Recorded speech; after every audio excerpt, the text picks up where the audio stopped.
few years ago, the Emmanuel board partnered with a consultant named LaTanya Wilkins. LaTanya's work centers around belonging, and she and I spent a lot of time talking about the unique ways that belonging operates in faith communities. When you experience barriers to belonging at a gym or a library or a community center, it is deeply hurtful. It can bring up for you all the other times you've been rejected in the past. And when you experience barriers to belonging in a synagogue, there is an added component. You might feel like you are being told that you do not belong in a community of God. And the inverse is also true. When you experience invitations into belonging, you are reminded that you are beloved and made in God's image. The term LaTanya and I coined for this is sacred belonging. Since then, Emmanuel has created the Sacred Belonging Task Force, a group of lay leaders who are tasked with helping to improve the sense of belonging that members of our community feel. Part of their work over the past year was drafting a belonging statement, which was unanimously approved by our board, and you can find now on our website. It features this definition. Sacred belonging is the unique sense of connection that can be found in Jewish community when every individual feels seen, included, and valued, and knows that they are created b'tselem Elohim, in the image of God. In our work talking to congregants and community members, we have heard many powerful stories of times where they felt like they belonged.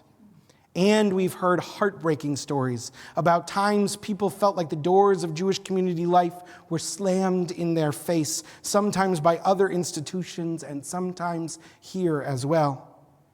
More subtly, we heard many stories about times when people felt misunderstood, ignored, or invisible. This is why our belonging statement begins with people feeling seen. You're unlikely to experience sacred belonging here if you feel like nobody knows you're here. I was thinking about that need to be seen as I read a deeply troubling text in our Torah portion, Parashat Emor. Moses is relaying to his brother Aaron the qualification for the priesthood that he and his descendants must fulfill. Aaron and his sons are told that no person will be qualified to serve as a priest or receive the offerings of the Israelites if they have any physical blemish or deformity. We are told no one at all who has a defect shall be qualified. No man who is blind or lame or has a limb too short or too long. No man who has broken a leg or an arm. The list goes on and on with category after category that would disqualify someone from sacred service. How hurtful this text must be for someone to encounter year after year in the Torah and see themselves in it. Are we really being told that anyone with even the smallest bodily difference could not serve in this sacred role? If we are all created in the image of God, how can God reject someone for the way their body looks or works? Sometimes our texts alone do the work of slamming doors, and we must acknowledge them and the pain they have caused.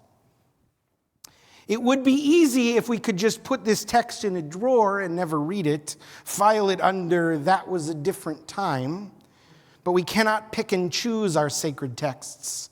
We have a responsibility to wrestle with these ideas that we have inherited, especially when they are difficult. If we really want to repair the hurt these texts have caused, we're going to have to do a lot better than, well, that was the past. Which would be easier if the later rabbis didn't make it so much worse. In the Mishnah, the rabbis add to the categories in the Torah's list as if they thought that God's list was insufficient. They extend the prohibition on the priesthood to anyone with an unusually shaped head, or who is bald, or whose eyes are too big or too small, whose body is too large or too small, whose nose or ears are of an abnormal size. Are the rabbis really denying the priesthood to anybody with male pattern baldness or ears that stick out a bit? The men in my family would be disqualified.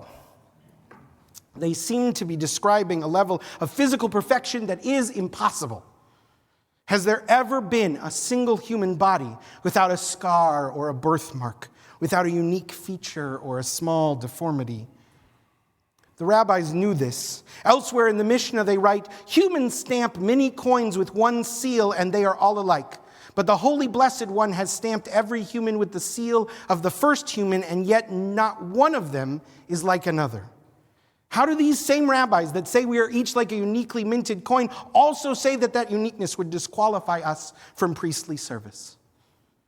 And perhaps this is precisely the point. Rabbi Mark Margolis writes, maybe by barring anyone with the slightest imperfection, paradoxically, they meant to teach that Jewish life should never exclude anyone on the basis of human flaws or limitations.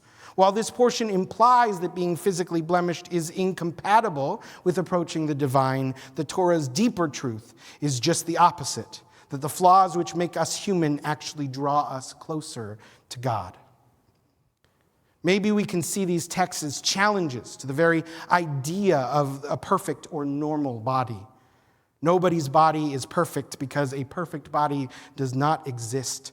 Our uniqueness makes us holy.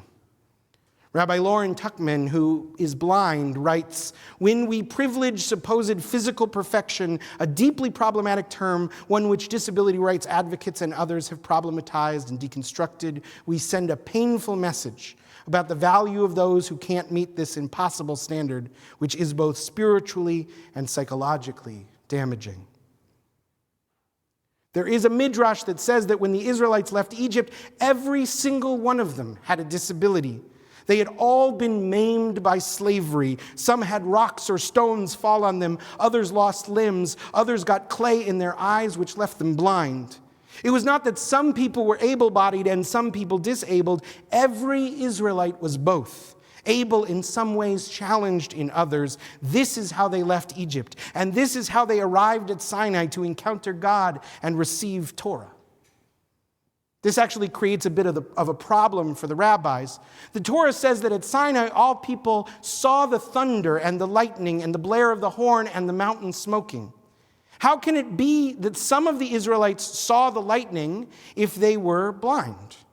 The rabbi's solution is to write off the problem and say that before the revelation at Sinai, God cured all of the Israelites of their disabilities. I really dislike this interpretation, that people needed to be cured of their disabilities in order to access Torah.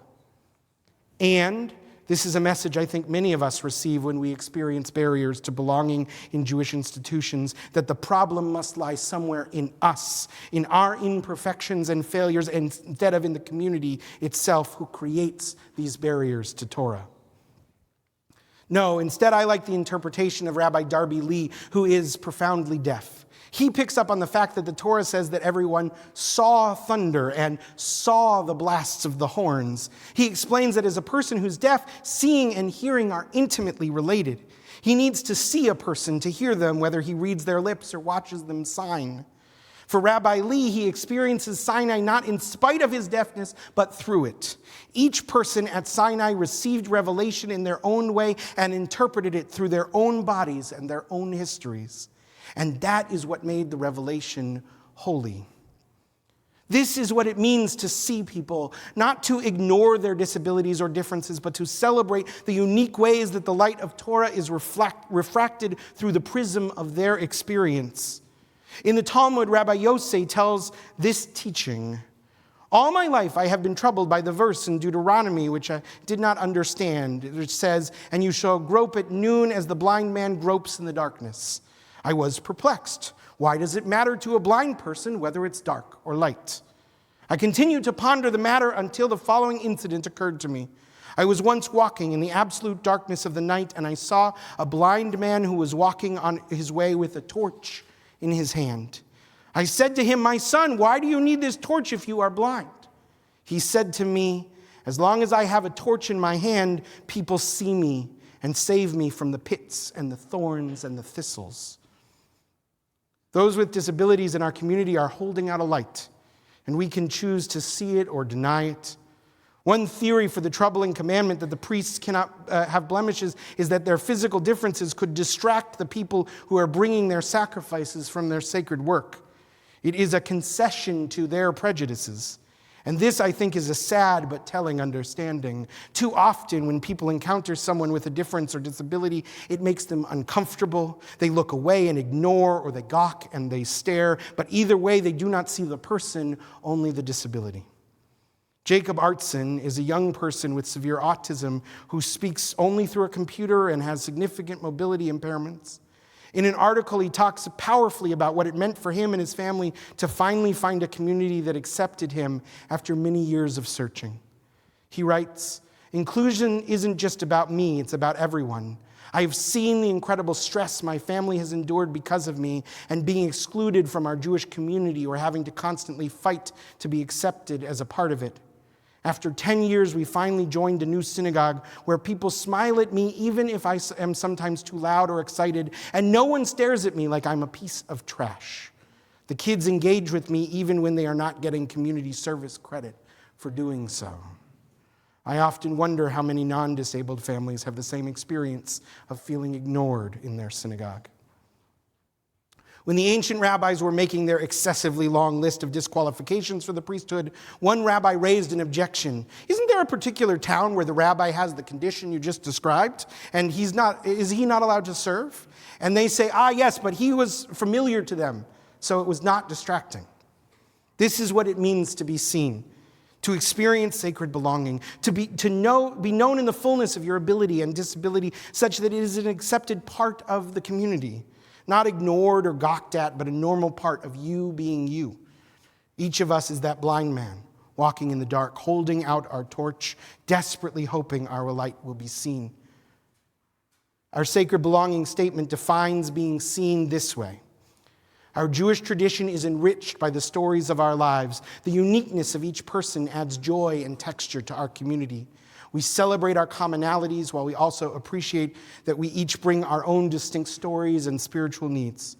We embrace the spark of the divine in people of all ages, abilities, races, ethnic backgrounds, gender identities, and expressions, and sexual orientations.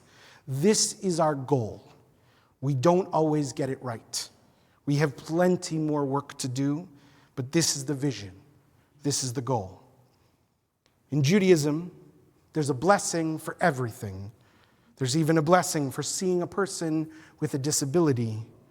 It goes like this: Baruch atah Adonai Eloheinu melech ha'olam mishaneh et habriot. Blessed are you, Adonai our God, creator of all, who varies creatures. At Emmanuel, we will have built a culture of sacred belonging when we can see each person in their uniqueness and know that they are an essential reflection of the divine, when we see every difference as a blessing. Shabbat Shalom.